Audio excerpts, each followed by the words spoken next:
Everyone, welcome back. Welcome back, collective. It's been a hot minute since I posted. Just want to let you know if you stumble across this video, it's no accident that you're here.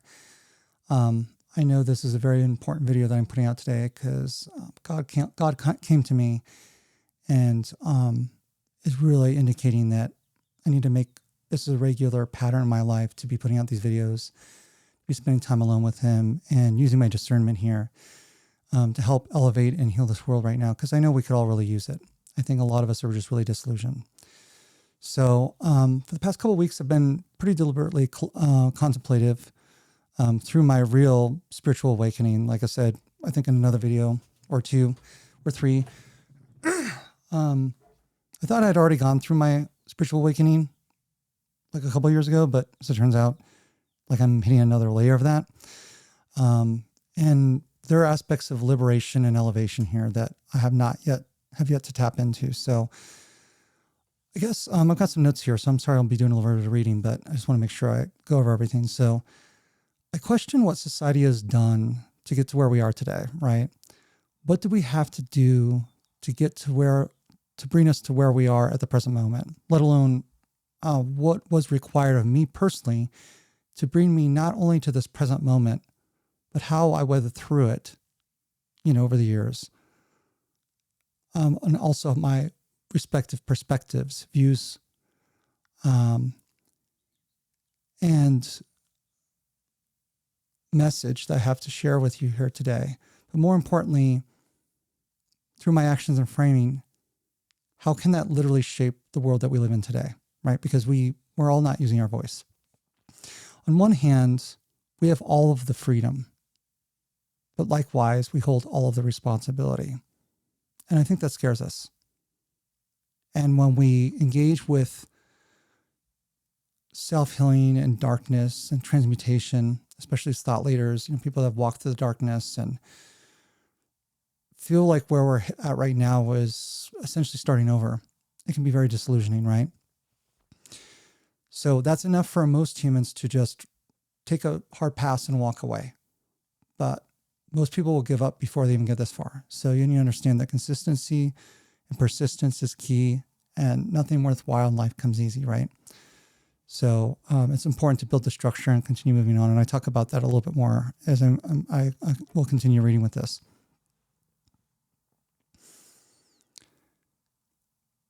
The recognition that as humans, we absolutely suck at nuance, right? Perspectives and viewpoints are relative and exist on a spectrum.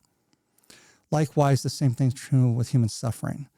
We have this belief in our mind that the way that we think is right and the only right way of thinking, or that we've experienced it all, when in reality we operate somewhere within a spectrum, spending varying amounts of time at each level of the spectrum, and in some instances never accessing the highest levels of the spectrum of thriving, and for some of us never accessing the lowest of deep rock bottom lows. So whole idea is this video is going to be, hitting pretty raw here. So one thing I recognized a couple of years ago coming out of some traumas, though, is that I recognized the importance of curiosity and willingness to reinvent oneself, right? That we may not always be exactly the person that we are today. Like at our core, we'll be the same person, but we'll have life happen, circumstances happen, adversity happen, changes happen. And change is a necessary part of life, right? And it sometimes feels like that we're never as humans meant to endure through any of this. And yet our own very physiology, the way our body is designed as an adaptation machine, and our ability of our brain to be able to rewire itself and build new neuronal connections through neuroplasticity tells a completely different story. It's just that our brains are also most efficient when we're using the default node networks, and anything that involves putting in hard work to change that up is the reason why we find difficulty, let alone the fact that when we enter into some unknowns when it comes to the future, or operating from a place of taking risk and that sort of thing, we get really scared because we as humans on a survival level recognize with our own physiology that causes a threat to form in our mind, right? and then translates to the body, with the release of cortisol and adrenaline. So it's sometimes important to understand this is not just a brain thing, but a body thing too.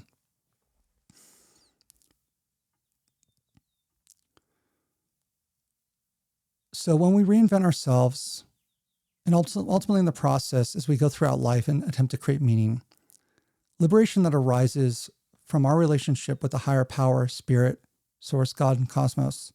And I would argue all the more, especially right now, the meaning that we derive from the co-relation of each other and the way we associate with one another. I think that living in an individualistic society like we do here in America, we have to undervalue community and how we spend our time, and how many of us will operate out of the default mode network of our brain. Our natural response when we're under stress will be to go into hermit mode and to isolate. And while on one hand, that is a normal, physiological coping mechanisms or response, quite often when we isolate, we actually would do so much better if we had the right people that understand us, that are experiencing similar. But also that similarity is the part that's scary, right? Because it reminds us of our own pain.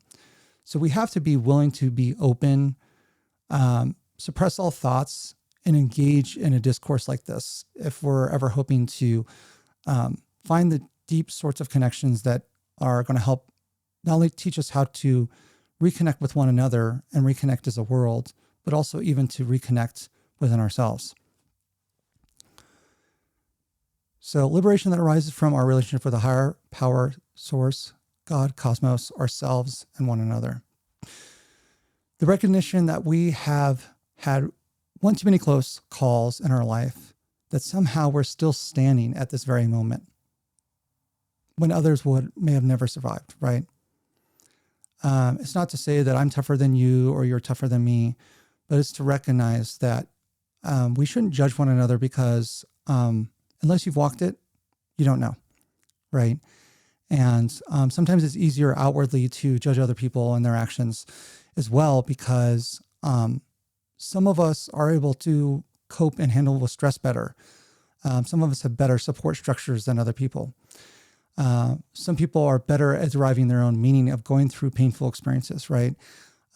Because if we're not careful, we can actually develop our own inner prisons, And I'm not just talking about the four walls of your physical room feeling like they're closing in, but actually setting up our own mental prison of our own making as we isolate from ourselves, or when we internalize the hateful thoughts and lies and internalize and believe them that come from other people. So we have to be discerning with what we let in, right? And how we spend our time and what we give our attention to. And I know it's all the more difficult in today's world to be able to curate for that, because we're all just, at the end of the day, really sick and tired of being sick and tired. And all we want to do is just be able to come home and just unwind. And so we do engage in these behaviors habitually. And without even thinking about, how that might trigger us or how that may not be the best thing for us. So, although fleeting, a deep appreciation and recognition for how God shows up in my life, always at the right time. Now, that doesn't mean the right time for me, according to me. But in retrospect, years down the line, we can all recognize, given close calls, et cetera, maybe even when we've been pushed past our breaking point with being tested or challenged, we can recognize and better appreciate why things had to happen the way that they happened, or even all of the adversity and tragedy that we endured through to get to the current moment is the thing that maybe didn't happen by accident, but happened for a reason. That everything that had happened before happened for a reason to bring us to the present moment. So we can even be talking here. So you can even be around to listen to this video. So I can have the power to energy, motivation to listen to God and, get in front of this camera and record this. And then, of course, for you to listen, for you to find it, for you to take the risk and click on the video.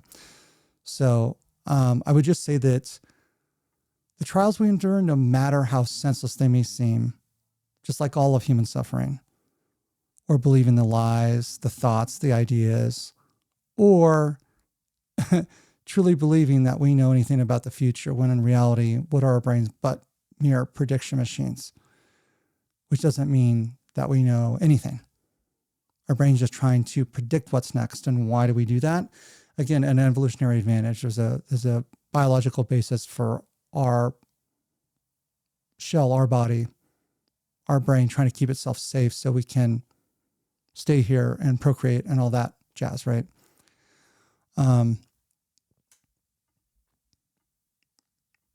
So back to it, and the predictions or resignations that we might have about things.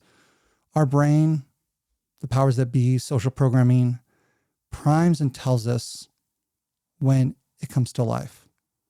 The purpose of us all being alive still, the power of our actions and our voice, and we currently live in a time in history where as a society and the powers that are teaching us that each and every day that we need to adopt a nihilistic view of reality, that this is all just purposeless, this is all senseless, and it's all blind, and it's all by accident. When you already know the way marketing works, right? Marketing is going to try to find a void that exists somewhere in your life and say, hey, you're suffering from that? Here's our solution. You know, the sports car, the pill, whatever, right? That the suffering is senseless as it attempts to derive its meaning behind it, right? So we try to understand why we feel the way that we do, but sometimes that involves an inward journey to try to seek an answer, or an outward journey to seek an answer for an inward problem. So again, we have to be kind of discerning here. And yet we fail to consider what shapes our current feelings and perspectives. One, social media, the comparison factor, right? That we compare ourselves to other people, the sea of endless voices, the lone voice, the sitting alone, that fact that we're but a mere needle in a haystack, the lie that our experience, gifts, perceptions, surroundings, or lack thereof, like people around us, ultimately teaches us that we don't have enough, are focused on a miserable survival, things don't change in this world, which mirrors the outward Groundhog Day / broken record stories that we're fed and gaslit on a daily basis. And we repeat the cycle, and we want to know that why we're miserable, right? We have to be willing to break the cycle. We have to be mindful to recognize what's happening, you know, or even the lack of discipline, or where the fear derives, or to trust our gut when our gut is giving us the right answer. Or if we recognize that we're tired, sick and tired, and we feel unsupported and we're alone. Here we live in this technological information age where we're all in a fingertips reach, but we have all these platforms that silo us off through algorithms, et cetera, right? And so now we're just letting the algorithm make the decision about what we watch. And of course, thankfully for some of you, the algorithm is what landed you here on a purpose, for a reason, to watch this. But now it's up to you where you go from here, right? You can just continue the vicious cycle, or you can bookmark this and come back to it and start looking for this kind of content, right? We have a choice, even though the choice often is made for us, not with our consent, but with our implied consent. So how as humans, we often seek outward solutions to inward problems. While others feel the way that we do, we live in a culture that predominantly rewards presentation, the use of power, people, narratives as leverage, where realness, vulnerability, self-discovery, inner reflection, and healing, while both painful, we're taught aren't valued and a waste of time. An internet design where our behavior and engagement is the North Star. That much like the news, happy stories, non-polarizing topics, and the pedestrian view of obtaining meaning in existence itself won't solve anything. When it's really keeping us busy, distracted, unproductive, and even in a sense, kind of maybe feeling guilt, right, for even doing it. There's a whole nother separate associated level of guilt that we engage in when we feel like we've let ourselves down or let other people down, right? like if we're currently unemployed and we've been looking for work for the past 6 months. So we have to be careful how we internalize that as well. We have a gut that's constantly pointing and rather screaming out the right answers all the time, right? Actions that we must take. And not that they're all the correct answer, but deep down our core, the overarching themes usually are pretty correct. The screaming out the right answers, actions we must take, but as humans, we sabotage it, either out of problems with executive function, laziness, inundating, or overwhelm, procrastination, etc. We never step outside ourselves long enough to establish a view because we're all seeking safety, familiarity, and if anything, nostalgia, right? To engage with some aspect of the past within ourselves, within one another, that offers us some grounding, something safe, something familiar, not something that feels unsafe and unfamiliar, as is the time we live now and the lack of predictability of what's going to happen next and how each and every day can have its own new shares of disappointments. Those things exist and occur outside of us. We've grown numb to it, right? We've grown numb to the abuses of power. We've grown numb to the suffering because it's just been going on relentlessly. It's not that we're heartless. It's just that as humans, we all have a limited capacity to be able to carry on and focus on these things, especially when the topics are on a rolling basis, a new tragedy each and every day or each and every week or each and every month or each and every year.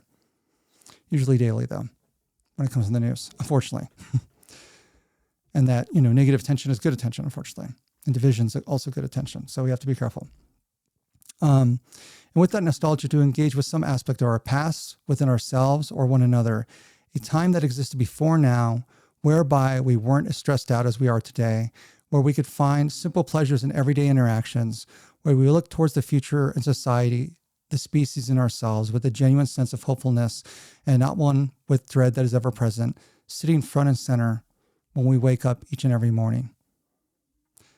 The fear of failure, the fear that the given lack of security, our emotional stability constantly waxing and waning.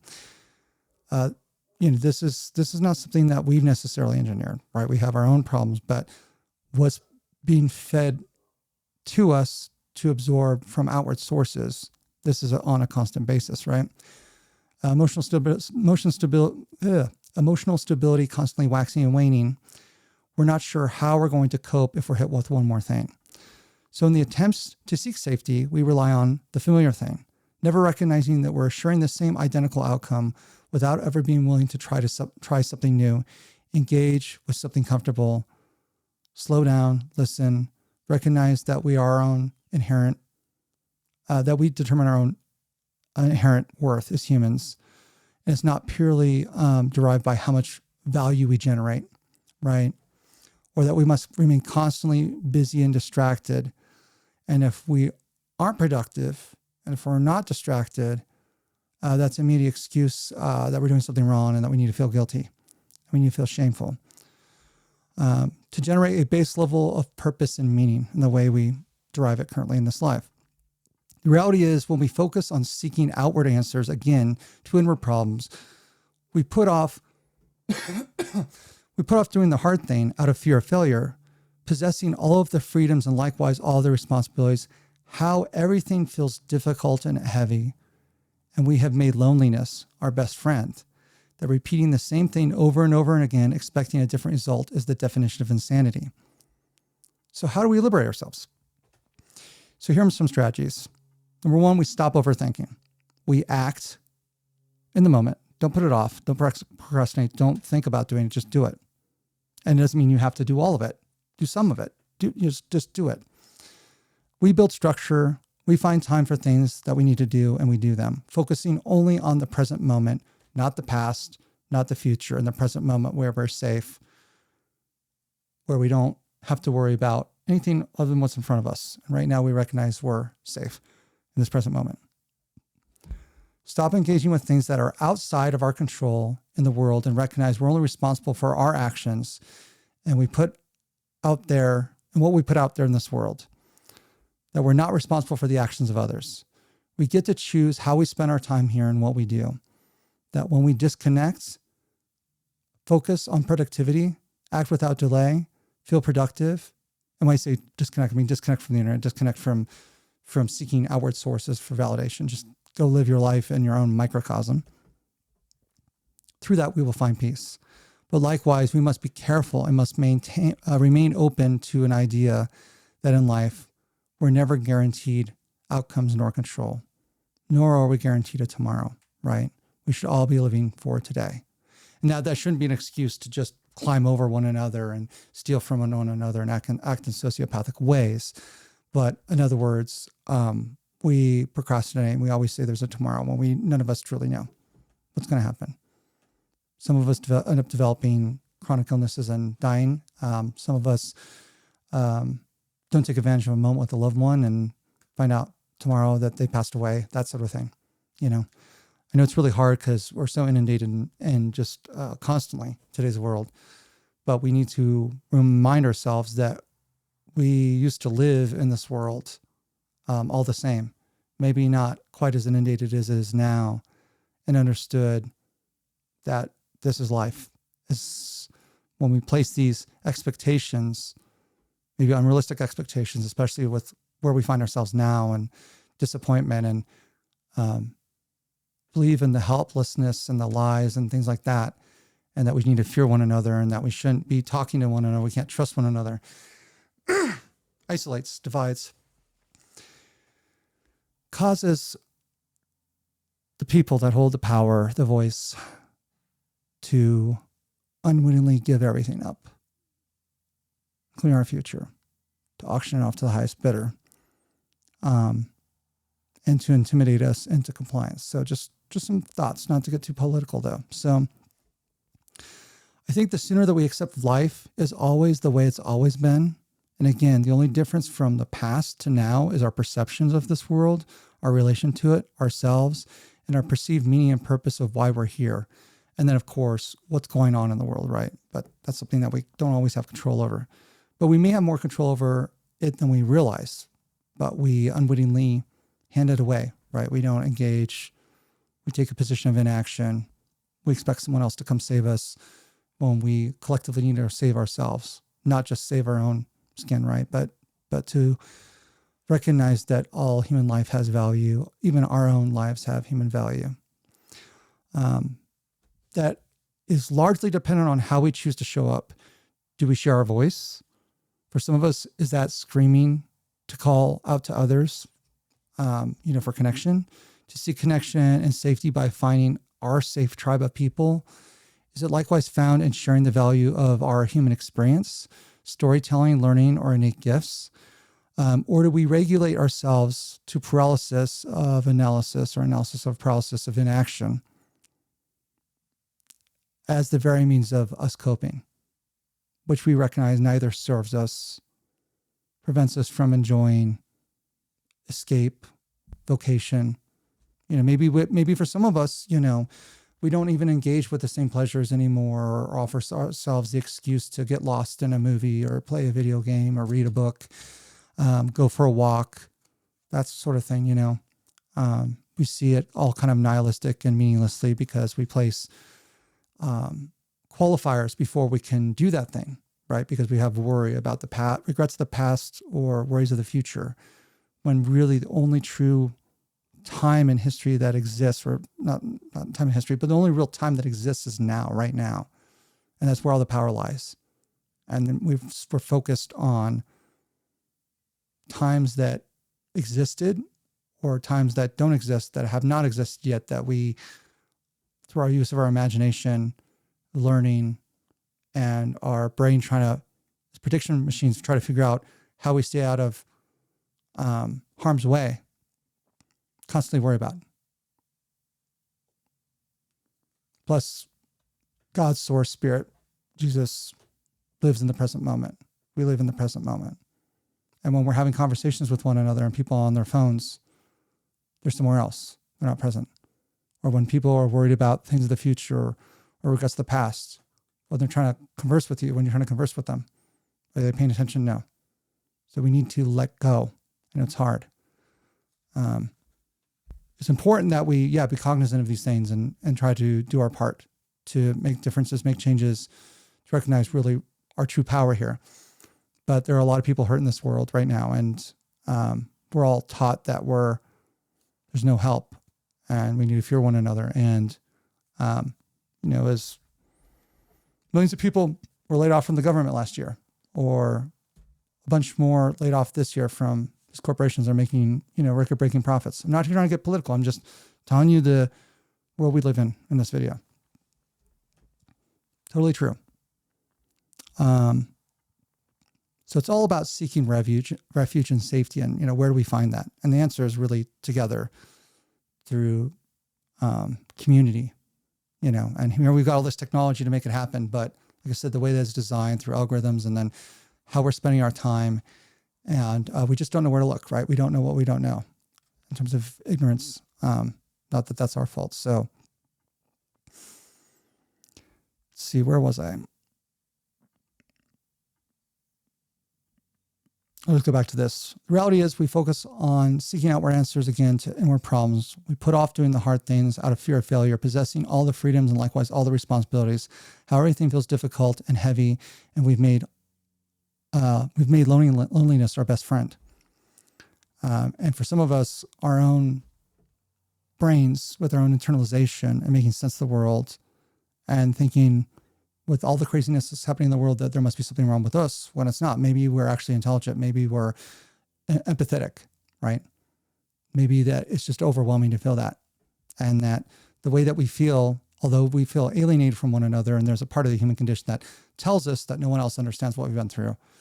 When you take the time to be vulnerable, share stories with people, that needs to be people that you trust, right? Sometimes that takes time, but when you offer that up as a gift, sometimes you find other people just like you, and it resonates, and you say, whoa, this is exactly what I need to hear. So that's what this is really about. That's what this channel is about. This is what we need to be doing. So that repeating the same thing over and over, expecting a different result, is the definition of sanity. So how do we liberate ourselves? Here's some strategies. Stop overthinking. We act, we build structure. Find time for the things that we need to do, and do them, focusing only on the present moment, the present. Recognizing that we're safe. Stop engaging with things outside of our control in the world, and recognize that we are only responsible for our actions and what we put out there in this world. We're not responsible for the actions of others.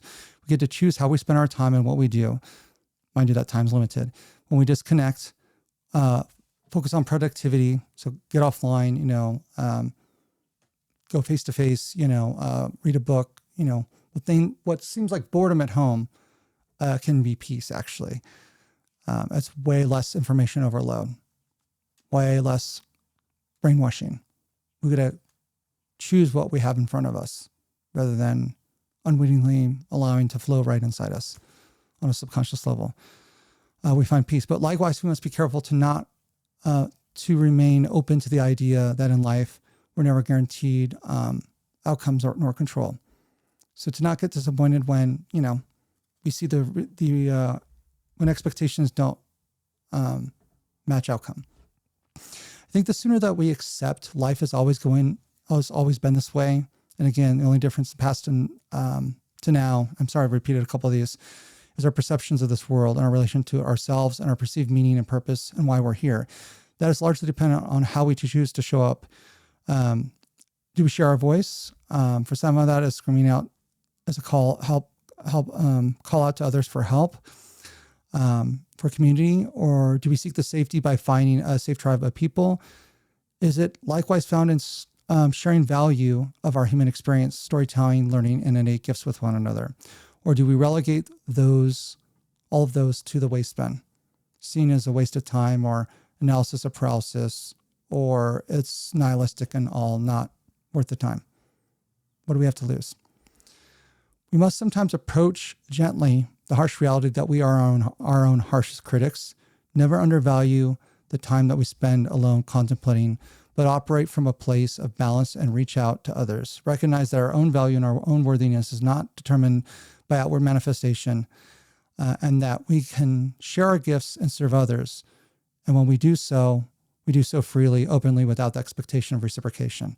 So in other words, you don't need people's reaction to tell you whether or not it was worth it or not, because you're paying it forward in the way you pay it forward to other people, and you might be on the recipient end of that one day. It's not our problem. We don't need the validation from other people. Now, it'd be great if we do find our tribe and find our people, but we also need to learn to operate from a level of self-independence, and rather than dependence on others and validation. I'll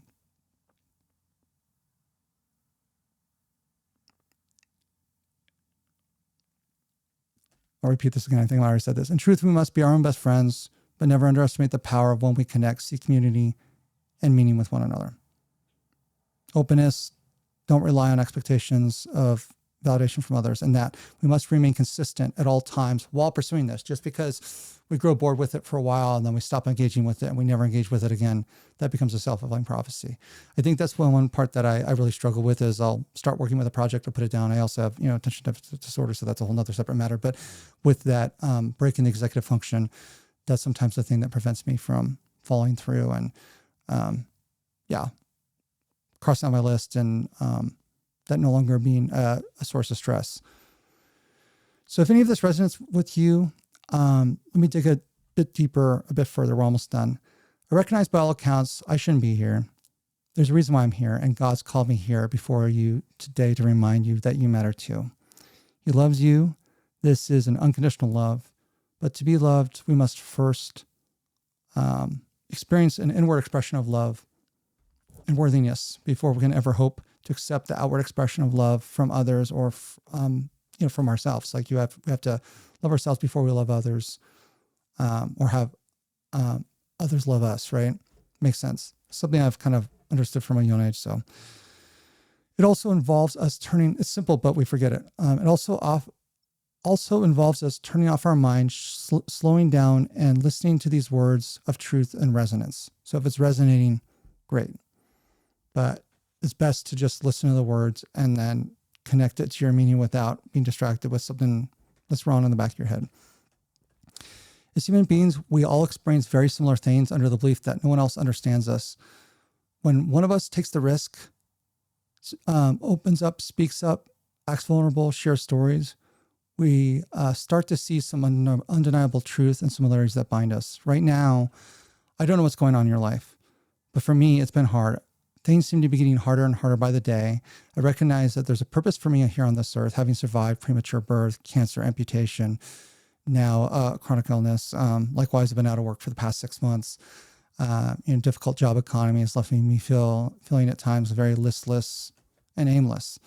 But God reminds me that when we walk alongside him, he protects me, he guides me, he keeps me safe. God never asked for us to shoulder all of this burden alone, or to seek to control the outcome, but to let go, to pray, to offer some of this burden over to him, to entrust it to him. This involves relinquishing enough control that we allow him in and to live by faith and trust everything's going to work out. I know that's hard, but you'll think yourself and your sanity. For me, I know this can be confusing because I always ask, what is my best and is my best enough? And in such a difficult world that teaches us that our failures to demonstrate that we're not trying hard enough or unable to control for all the circumstances and sometimes prevent, a downward spiral, finances or remaining listless for months or years trying to find work, right? The answer is much more simple than we give credit for, I think. The simple answer is consistency and balance in the way that we show up, what we hold ourselves accountable for, and also the way that we show up to support one another and operate from a place of emotional intelligence, empathy, and seek human connection. Man was never designed for this level of constant trauma and chaos, and if we're not careful, the outward challenges can eventually form an inward prison within the mind. So we must not give in to fear and lies. At the same time, we must recognize the power of our collective voice, the power of God, the power of faith, the power of trust, the power of community, and the power of love, and the power of supporting self-healing and helping one another heal. That can only come from a place of substantive, perspective or point of view or angle, not from performative like society teaches us, and is currently rewarding some of the worst aspects of the human condition right now in reality. And just the general lack of accountability and responsibility. We're operating in a country with a government where there's no adult behind the wheel. Kind of scary. All right, so I'm going to read a card of the day as I'm shuffling these real quick. I just wanted to say this. Time is our greatest resource. It's limited. Let's not squander it and live with regret about it later. The time is now to live, not later, but now. Not when X, Y, Z happens or you've obtained Z thing. You hold the power in your hands just as much as I do. All it takes is honesty, vulnerability, and courage. And sometimes just doing it, not overthinking it, just doing it. You too have the power to elevate. All that's happening is sometimes that we grow tired of being sick and tired of being sick and tired, that we get lost and forget our ability to reach out to others to seek support, ask for help from others. Sharing ideas and stories only costs us our time, right? And I think we do agree we've got plenty of that right now. We're not solving the world's problems. We're not even solving our own on social media. It's all just a distraction, all just a time waste. And then we also pick up on the negative affect of people. And I just also want to say, when all these platforms first came out, it was all amazing, to be on there on Netflix all day or be on YouTube all day. Not when it's all the time. It's out of balance, out of whack. Our dopamine centers are all messed up. Especially when we effortlessly doom scroll all the time. Okay, so I'm going to choose a card. Card reads, you must go through the darkest night in order to get to the infinite light. What we call darkness is really the blockage of light. Love that. Very apropos for what I just said. So, if you're in a dark night of your soul and you're seeking to elevate, and I've been through hell and back, I've realized God's been with me throughout the process. There's a purpose for me being here, and I would argue there was one for you here too. Let's not squander it. Let's not give away all of our power and believe in the nihilistic lie that, this is all just meaningless, and that, inflation is a harmless thing, and it's not, because the ultra rich are sequestering all the monies overseas and not paying their taxes, or, believing Bezos when he says that, his $10 billion wouldn't make any difference when it comes to Medicaid or Medicare, when it would pay for those programs for like the next 10 years. So let's not buy the whitewashing and the gaslighting that we're been constantly subjected to for the past 10 years, please. That's not politics. That's just truth. Okay. So thus, if any of that resonates with you, stick around for future videos. The purpose of this video is to remind you that you're not alone. We're all overwhelmed. We all need to spend more time together rather than alone and apart. Some of us on that topic of apart, though, have been set apart and forged in the fire through some very lonely times, where it's taken us away from our purpose. It's deprived us of family and friends or understanding or support in some instances. Just recognize, while I don't have a justification why we go through that, do recognize that sometimes we have to wave goodbye to some things that are of safety to us in a past life, so we can elevate to a higher purpose and attract in the things that are supposed to be attracted in. But likewise, we have to put one foot before another, and we have to listen to our gut, higher power, God, spirit, source, want to act, and to remain consistent and to show up. And that's something I've been working hard to try to do more. And I plan on doing that going forward, to be really serious with the consistency factor and the discipline. So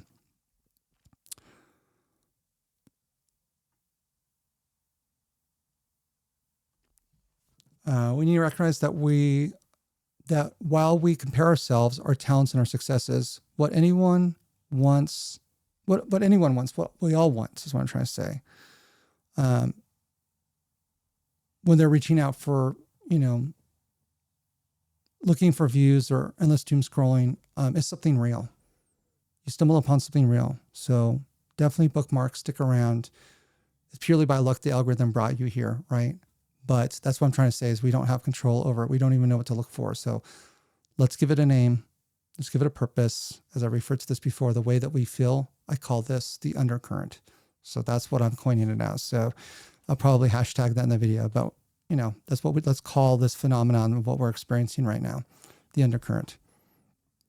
I haven't heard anyone else refer to it as that, but it's the thing that we're denying right now about the way we feel about the world. And we all avoid talking about it because it's a little too uncomfortable, but we need to be talking about it, especially when it comes to the midterms and these elections, because they're throwing everything in the kitchen sink at trying to make this permanent and engineer consent by implicit bypassing of people's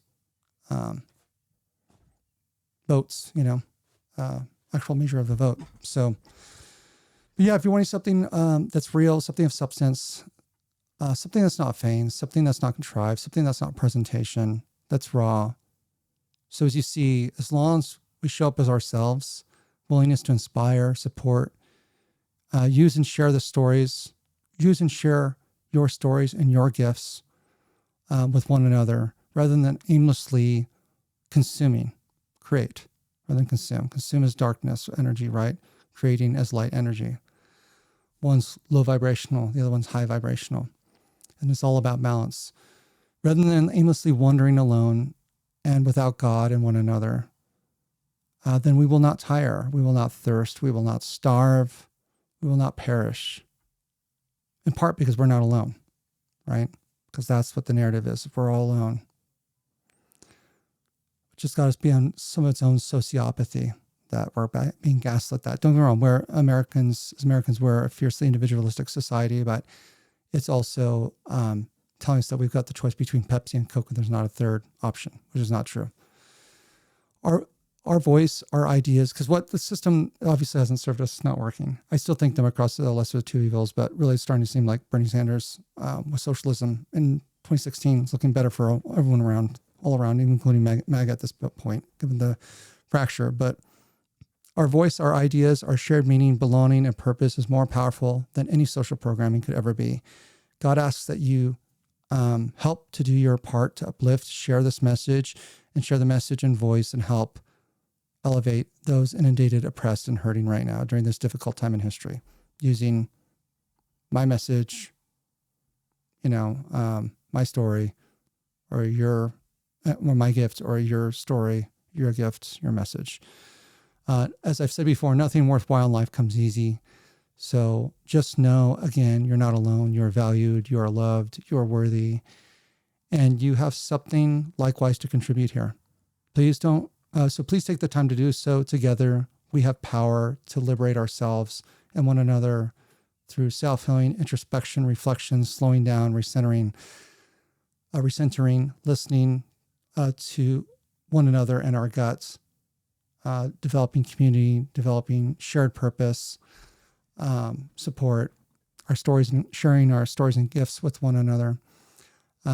When we freely share those with ourselves and one another, to recognize that we have something unique to give. So please subscribe, leave a comment, and I'll actively engage in conversation with you in the future. Thanks for listening and being cool with the raw nature of this video. It'll be more polished in the future. I just definitely want to get this out. We'll see what else I might be able to put out today. All right, peace and love. See ya.